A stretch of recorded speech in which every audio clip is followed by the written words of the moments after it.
Welcome to the Tech Egg. Don't get scrambled. Enjoy the video. You need to act now. Remove the case and set the iPhone on a cool surface. Avoid sunlight. Force close CPU-heavy apps to stop immediate heat. Do this by swiping them away. Next, open settings and turn off background app refresh and unnecessary location access to reduce processor load. Make sure low power mode is enabled. It throttles background tasks versus full performance. Once done, check the temperature again and do not charge until the device cools. Now you dive deeper. Open settings battery and identify apps using most power in the last 24 hours or 10 days. Those are likely heating sources. Update iOS and all apps because thermal fixes often arrive in updates. Restart the phone after updates to apply changes. If a particular app is listed, uninstall it and observe.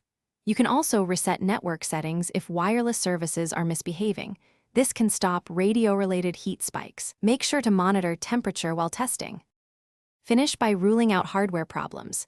Inspect the battery area for swelling and any obvious damage. Stop using the phone if you see distortion. If software steps didn't help, back up your data and perform a full restore. Use DFU mode for a deeper reinstall. This rules out firmware corruption. If overheating persists after a restore, contact Apple support or an authorized repair shop for battery or logic board diagnostics. Troubleshooting tip: keep a log.